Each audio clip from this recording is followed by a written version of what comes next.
Hi there, and welcome to the Skylight Books author reading series. If you'd like to learn more about us and our many upcoming author events, please visit skylightbooks.com, where you can browse our inventory, buy books, and join our Friends with Benefits Club. You can also follow us on Twitter, Tumblr, and Facebook. To speak to a real live bookseller like me, please call 323-660-1175. Thanks for your support, and enjoy. And now tonight we have Juan Gabriel Vásquez joining us. His previous books include the International Impact Dublin Literary Award winner and national bestseller, The Sound of Things Falling, as well as the award-winning Reputations, The Informers, The Secret History of Costaguana. Did I say that right? Yes. Thank you.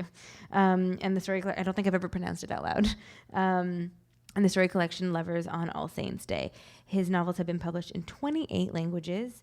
And after 16 years in France, Belgium, and Spain, he now lives in Bogota. And we're here to talk about The Shape of the Ruins, which San Francisco Chronicle says is teeming with crackpots and idealists, doomed leaders, and those who would avenge their deaths. Sorry, it's been a long day. This is a novel with a surplus of interesting characters. Its plot, meanwhile, is constantly churning.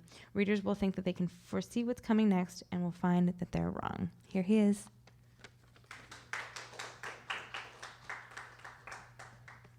Good evening. Thank you all for being here. It's a pleasure to be here again at Skylight. I'm going to leave my chocolate bar somewhere. So I'm very excited to be reading in America from this book, which has some things to do with America. And one of those things is the books that helped me write it. So as a Colombian politician once said, before speaking, I would like to say a few words. It's very important for you to know how the novel was born in order to understand what I'm going to read. In the year 2005, I was spending the European summer. I was living in Barcelona. I was spending the summer in Colombia, in my country, when my twin girls were born prematurely, really prematurely. They were born at 6.5 months. So that meant a lot of trouble, a lot of anxiety for us as parents. And it also meant that we had to spend a lot of time at the hospital with them while they recovered in their incubators. So during that time, I meet this surgeon, this very famous Bogota surgeon who knew about my interest in this single political murder that shaped the 20th century in Colombia, the murder of Jorge Eliezer Gaitán, liberal politician whose death in 1948 created this sort of small revolution, small in scope because it only lasted for 3 days, but big in consequences. 3,000 people were killed. And it really splits the 20th century history in Colombia in two. So I have always been obsessed with this murder. I've written about it in several pages of several books, but I had never written a whole book about it. And this guy invites me to his home, and he opens this drawer and he takes out a vertebra that belonged to Jorge Eliezer Gaitán with the hole of one of the bullets that killed him. So he gave me time to faint, to recover, and then to say, I'm going to write a book about this. This is the book. So as the book opens, we are introduced to a character who turns out to be the main character in the book. But the important thing to know is that the narrator is Juan Gabriel Vásquez. The narrator is a Colombian writer who shares my biography, shares the fact that he's having twins. He has written the books that I have written. It was a choice that I had to do given that this thing had actually happened to me. I had in my hands the bones of these dead Colombian politicians. And so the incidents of this in my life was so strong that I decided I couldn't write about it behind a mask. I couldn't make up a narrator. to tell the story, and I chose to do it from my own character. So the first chapter is called The Man Who Spoke of Inauspicious Dates. The last time I saw him, Carlos Carballo was climbing with difficulty into a police van, his hands cuffed behind his back and his head hunched down between his shoulders, while a news ticker running along the bottom of the screen reported the reason for his arrest: the attempted theft of the search suit of an assassinated politician. It was a fleeting image spotted by chance on one of the late-night newscasts after the loud-mouthed assault of the commercials and shortly before the sports updates. And I remember having thought that thousands of television viewers would be sharing that moment with me, but only I could say, without lying, that I wasn't surprised. He was arrested in front of the former home of liberal leader Jorge Eliezer Gaitán, now a museum, where armies of visitors arrive every year to come into brief and vicarious contact with the most famous political crime in Colombian history. The search suit was the one Gaitán was wearing on April 9, 1948, the day Juan Roa Sierra, a young man with vague Nazi sympathies, who had flirted with Rosicrucian sects and often conversed with the Virgin Mary, awaited him as he left his office and shot him 4 times at close range in the middle of a busy street in the broad daylight of a Bogotá lunchtime. The bullets left holes in the jacket and the waistcoat, and people who know that visit the museum just to see those dark, empty circles. Carlos Carballo, it might have been thought, was one of those visitors. All the newspapers the next day referred to the frustrated robbery. All of them were surprised, hypocritically shocked, that the myth of Gaitán still awoke such passions 66 years after the events. And some made the comparison for the umpteenth time to the Kennedy assassination, the 50th anniversary of which had been marked the previous year without the slightest diminution of its power to fascinate.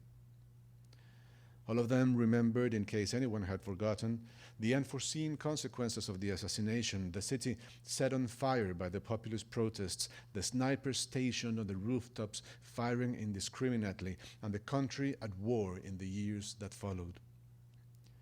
The same information was repeated everywhere with more or less subtlety and more or less melodrama, sometimes accompanied by images, including those of the furious crowd which had just lynched the murderer, dragging his half-naked corpse along the cobblestones of Carrera Séptima in the direction of the presidential palace.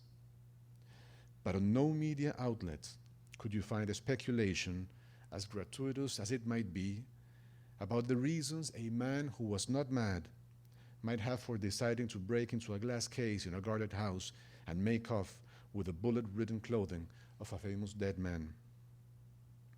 Nobody posed that question, and our media memory gradually began to forget Carlos Carballo.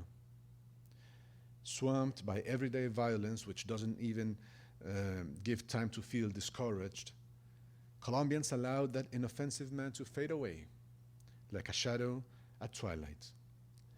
Nobody thought of him again. It's his story, in part, that I want to tell. I can't say that I knew him, but I had a level of intimacy with him that only those who have tried to deceive each other achieve. However, to begin this story, I must first speak of the man who introduced us. For what happened to me afterward has meaning only if I first tell of the circumstances in which Francisco Benavides came into my life. Yesterday, walking around places in central Bogotá where some of the events that I'm going to explore in this report happened, trying to make sure once more that nothing has escaped me in its painstaking reconstruction, I found myself wondering aloud how I've come to know these things I might be better off not knowing. How I had come to spend so much time thinking about these dead people, living with them, talking to them, listening to their regrets, and regretting, in turn, not being able to do anything to alleviate their suffering. And I was astonished that it had all started with a few casual words, casually spoken by Dr. Benavides, inviting me to his house.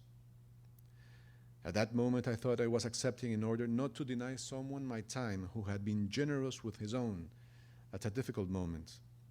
So the visit would simply be one more commitment out of the many insignificant things that use up our lives.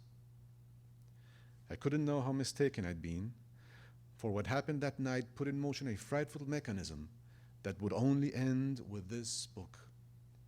This book, written in atonement for crimes that, although I did not commit them, I have ended up inheriting.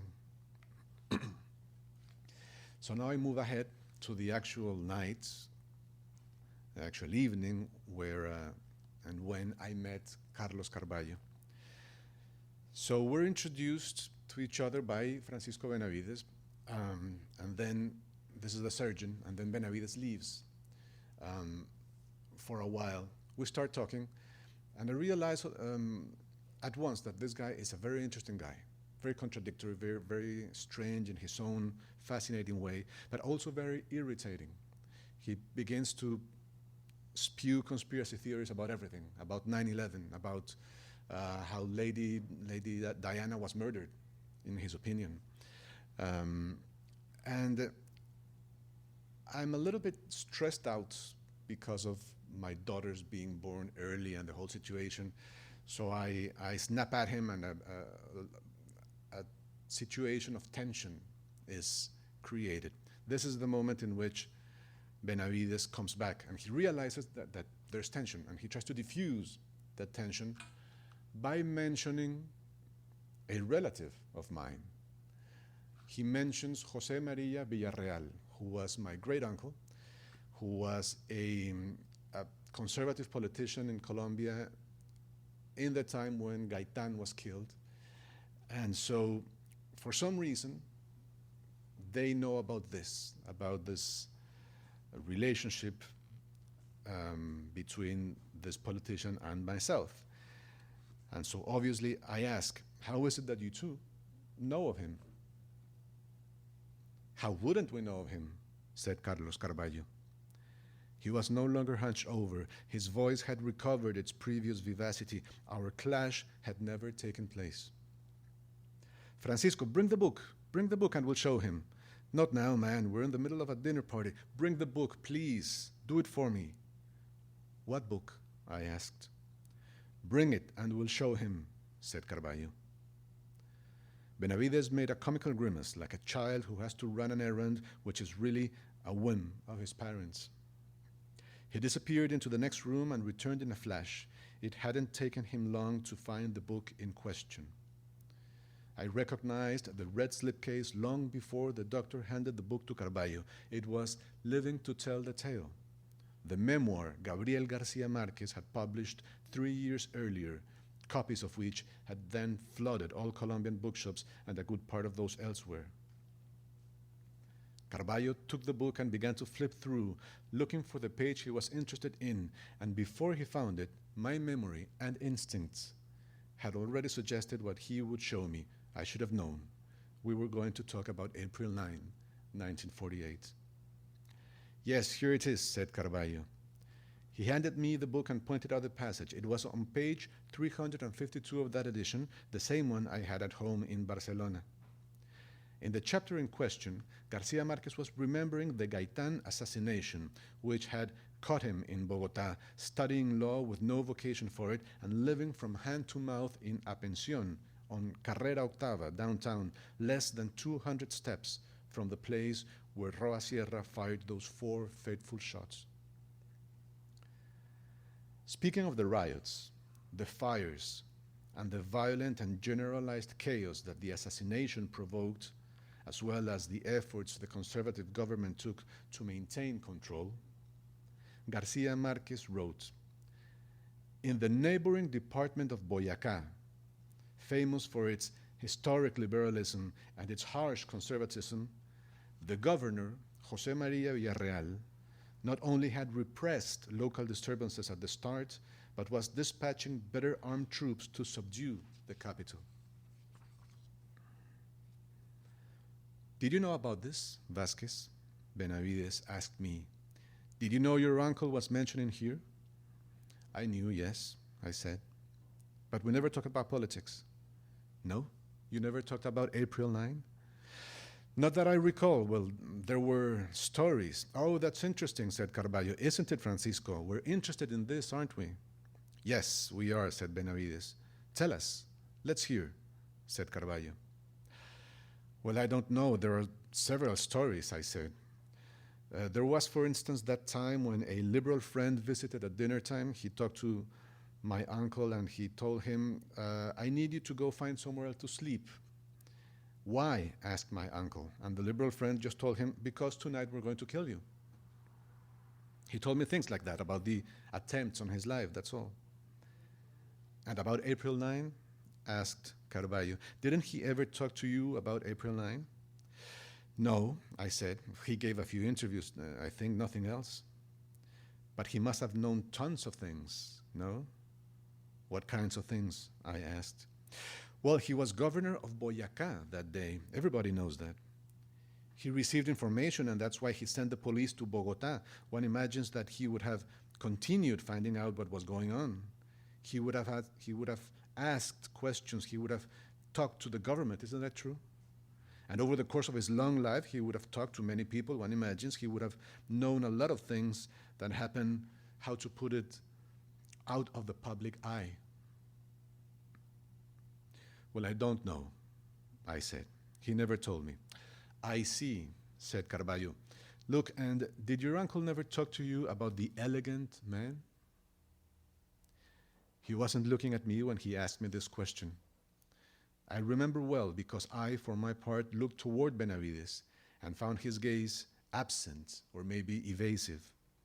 I found him making an effort to appear distracted, as if the conversation had suddenly stopped interesting him. I later realized that it interested him more than ever in that second. But I had no reason to suspect hidden intentions in that apparently casual dialogue. What elegant man, I said. Carballo's fingers started leafing back through the pages of Living to Tell the Tale again. They soon found what they were looking for. Read this, Carballo told me, putting the tip of his index finger on top of a word. From here. After killing Gaitán, García Márquez wrote, Juan Roa Sierra, the assassin, was chased by a furious mob and had no choice but to hide in the Granada drugstore to avoid being lynched. Some policemen and the owner of the drugstore were in there with him, so Roa Sierra must have thought himself safe. Then the unexpected began to happen. A tall man wearing an irreproachable gray suit, as if he were going to a wedding, incited the crowd. And his words were so effective and his presence was so authoritative that the owner of the pharmacy raised the iron shutters and let the bootblacks force their way in, hitting out with their wooden crates and dragged away the terrified assassin. Right there, in the middle of Carrera Séptima, under the eyes of the police and at the urgings of the elegant, well-dressed man, they beat him to death. The elegant man, in his irreproachable gray suit, began to shout, "To the Palacio." García Márquez wrote, 50 years later, my memory is still fixed on the image of the man who seemed to incite the crowd outside the pharmacy, and I have not found him in any of the countless testimonies I have read about that day. I had seen him up close with his expensive suit, his alabaster skin, and a millimetric control of his actions.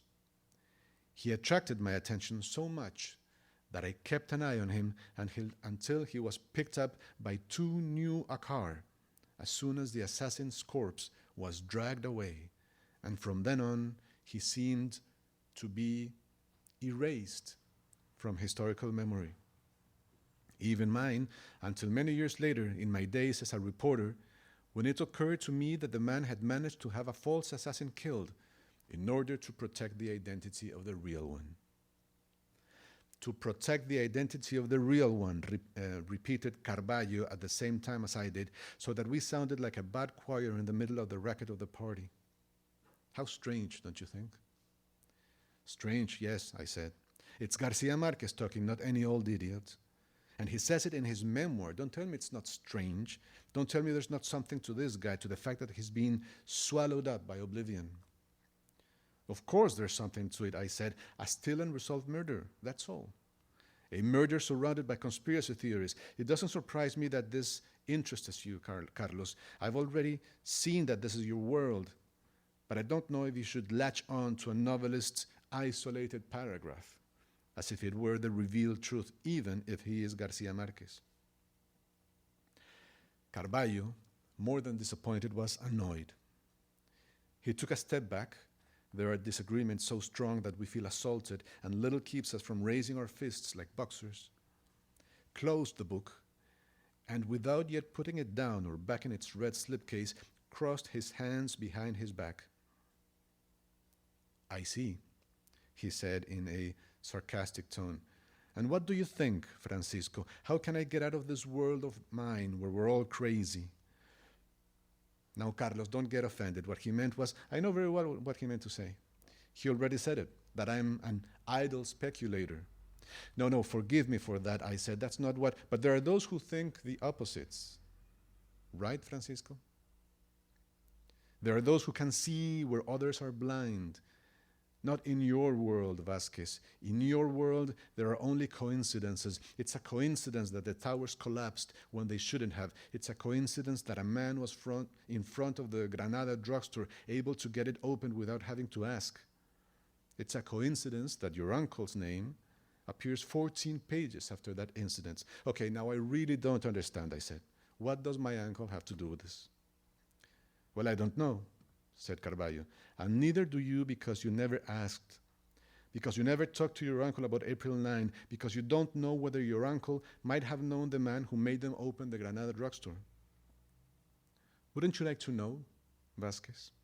Wouldn't you like to know who that guy was who had Juan Roa Sierra killed in front of everyone and then hopped into a fancy car and disappeared forever?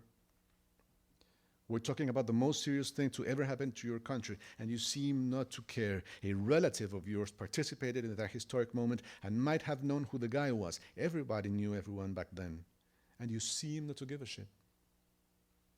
You're all the same, brother. You go live somewhere else and forget about the country. Or maybe not, now that I think about it. Maybe you don't forget anything, but know very well what happened. You know very well that your uncle organized the Bogota police. You know very well that the police force later turned into an assassination squad. What do you feel when you think of that? Do you want to protect your family? Do you worry about being well informed? Have you worried? Or don't you give a shit? Do you think that it has nothing to do with you, that it all happened a quarter of a century before you were born? Yes, that's probably what you think, that this thing is for others to worry about, other people's problems, not yours. Well, you know what? I'm glad destiny has forced your children to be born here, has forced your wife to give birth here. I'm glad of that. So your country can teach you a lesson, teach you not to be so selfish. So maybe your daughters can end up giving you a lesson on what it means to be Colombian. That is, if they're born properly, right? If they don't die right there like sickly kittens. That would be a lesson too, now that I think of it. What happened next, I remember through a mist. I do remember that in the next second, I no longer had the glass of whiskey in my hand.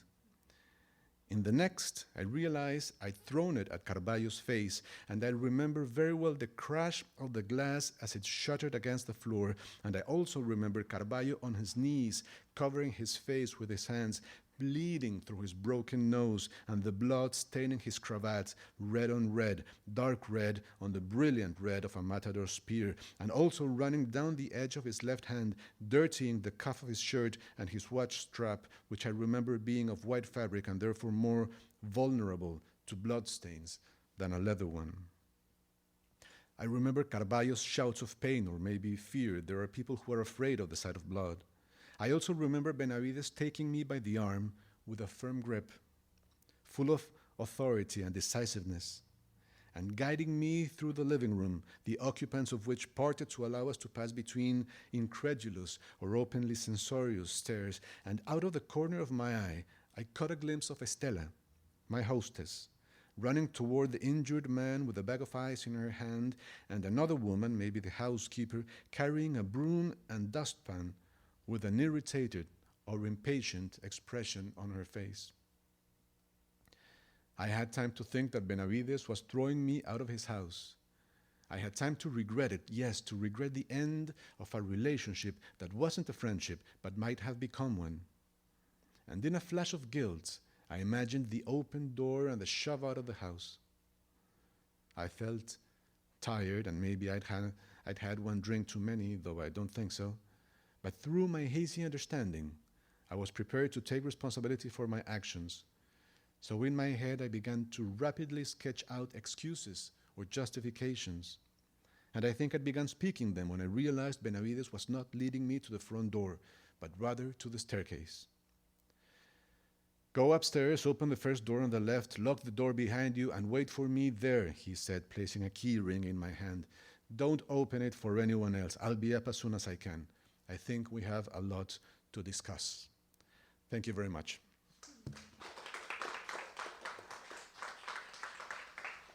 Thank you. So I'm all yours for any questions. It's all so clear, right? Yeah. Well, one of the reasons the novel takes the shape it does is because it was also born out of an obsession. Everybody in the novel is obsessed.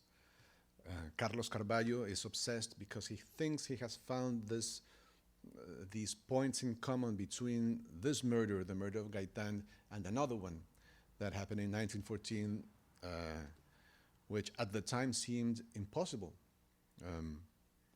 for Colombians to accept. The murder of another liberal political leader, who you know, even if you don't know, you know him, because he is Rafael Uribe is the model Garcia Marquez used to create the character of Aureliano Buendía in 100 Years of Solitude.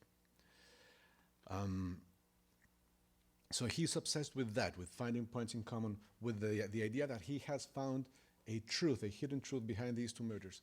And the character of Juan Gabriel Vásquez is obsessed with Carlos Carballo. So everybody is obsessed with everybody else. Everybody's investigating a mystery or secrets of their own. But the big question, the question that every novel for me begins with a question. And the question that took shape in my head did so during these years that I was telling you about before, this moment in which I was spending half of my day with this crazy doctor who had the bones of the victims of political violence in his home, and half of my day with my daughters who were recovering in their incubators. So in those days, there was something that began to worry me. What connection is there between the two things? I mean, is there a way in which violence is passed generation after generation and it will reach my daughters who have just been born here? How can I protect them from this heritage, from this legacy of violence?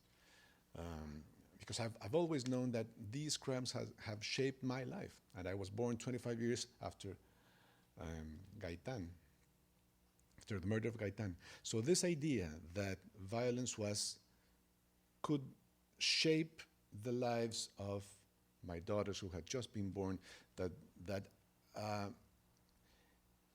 it was violent events that remain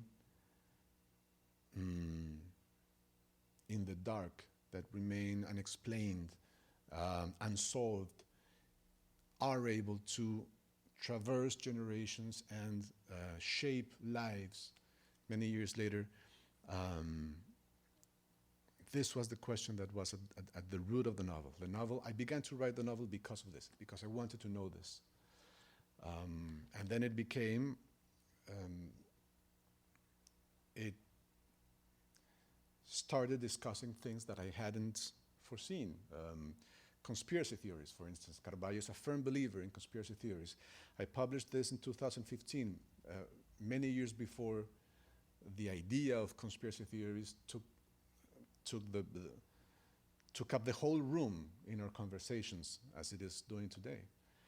But at that point, in that moment, the idea of looking at the world through these stories that are false, but that in a way make up for the lies of history, as Carballo thinks, at least. This became a huge subject of the novel, one of the big themes. So there you go. This is the book. It's a book about obsessions, about history, about how we deal with history. It's a book that does what, to me, is the great advantage of writing novels. It mixes genres, so you get autobiography, but also a historical novel, but also a thriller. There's a thriller in the middle of the book. Mixing all these possibilities that narrative gives us to try to explore these difficult issues. So there you go, yeah. Do you feel like you were trying to kind of write an investigative ending to this unsolved mystery, or create a real one but label it as fiction, or Yes. what was your? Yeah. No, because I realized from the very beginning that it wasn't possible to reach a conclusion. This is one of those events that will never have a truth, indisputable truth attached to it. But I do think that there are corners of this event that remain in the dark, and that literature is one of the ways we have to illuminate those corners, and that exploring this murder tells us a lot about, first of all, about what it means to be Colombian in the 20th century, about our history of violence, but also about the ways in which this kind of violence is created in societies. Carlos Carballo, for instance, is obsessed with the idea that there are many points in common between the murder of Gaitán and the murder of Kennedy. For instance, he clipped the photograph of the moment when Lee Harvey Oswald is killed, right? And he underlines the words of the paper published that day. Words that he feels could apply to the murder of Gaitán too. This is because the real character, the real life character that I used, if that's the word, to build one of the characters in the novel, was himself very interested in the murder of Kennedy. He was a forensic doctor, a very prestigious forensic doctor in the 60s in Colombia, and he came to the US to study ballistics and criminal sciences and etc. And while he was here, Kennedy was killed. And he immediately began to develop this personal theory, having read nothing, not even the Warren Report. His conviction was that it was impossible that only one shooter killed Kennedy.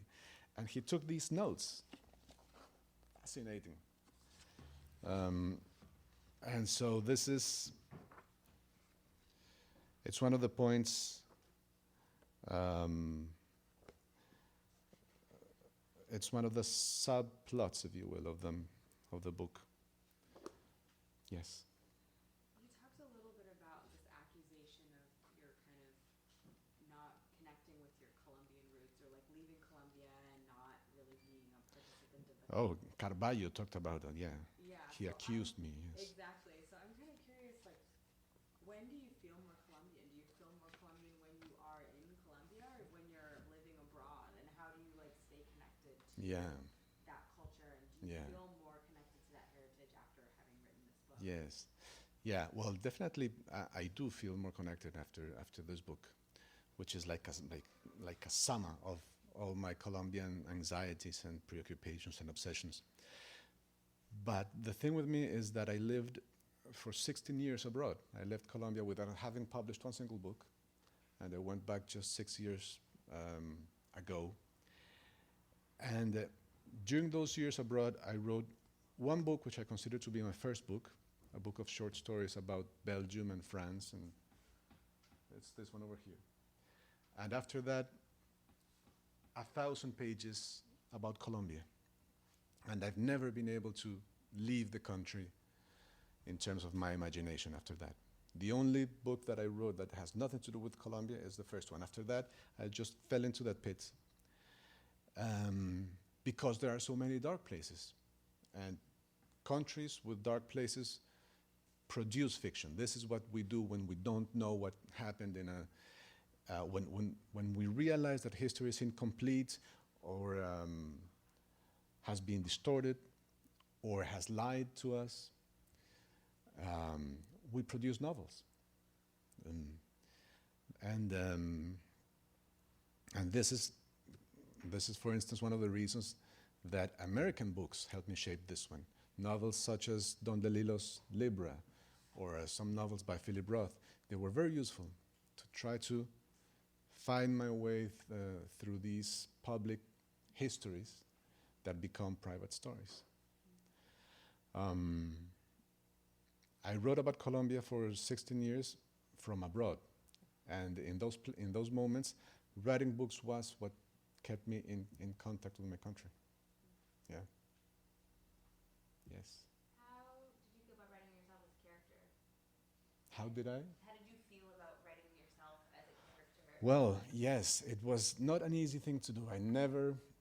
You always write yourself into the characters. Right. That's unavoidable. But you always use a mask. I used a mask to write the character of Antonio Yamara, who's the narrator of The Sound of Things Falling.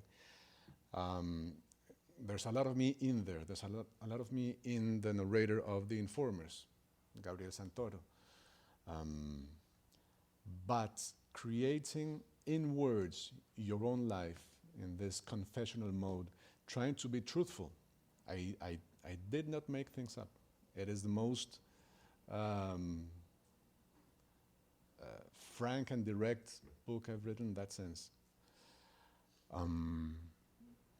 Talking about my daughters, remembering those days, which were difficult, it was fun. It was very difficult, exhausting.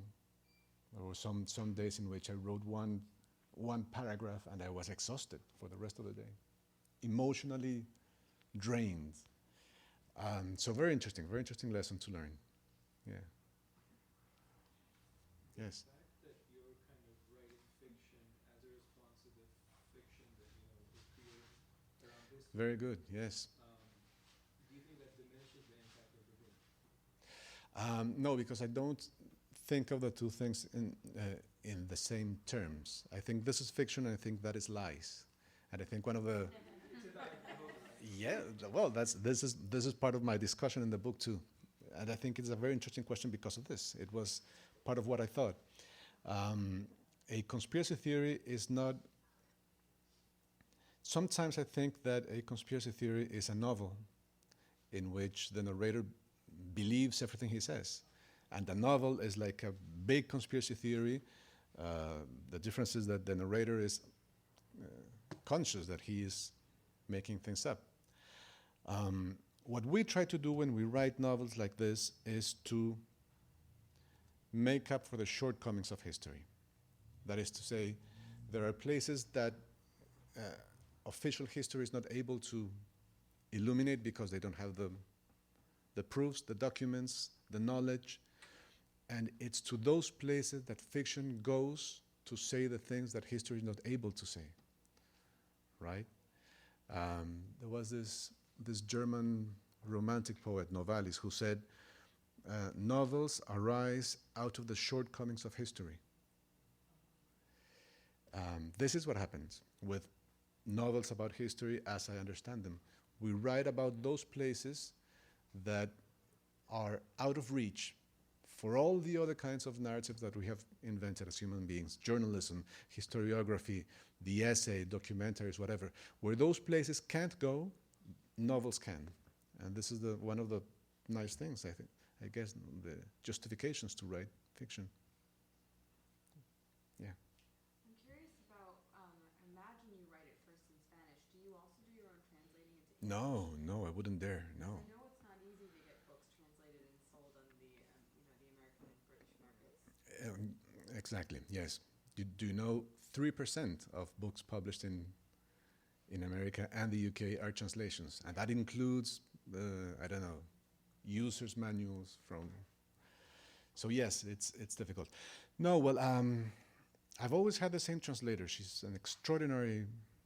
She's an artist. She's a genius. I mean, she reads my mind. Anne MacLean, she translated my first book published into English. That was The Informers, 2008. And she knows how to do on the page everything that I do. And that's a fantastic privilege. Translation is an amazing thing when you think about it. I mean, I can say that my moral view of the world was shaped by Tolstoy, and I don't read a word of Russian.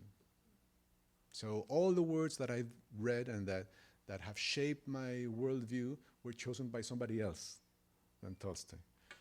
But we just passed that magic over. But it's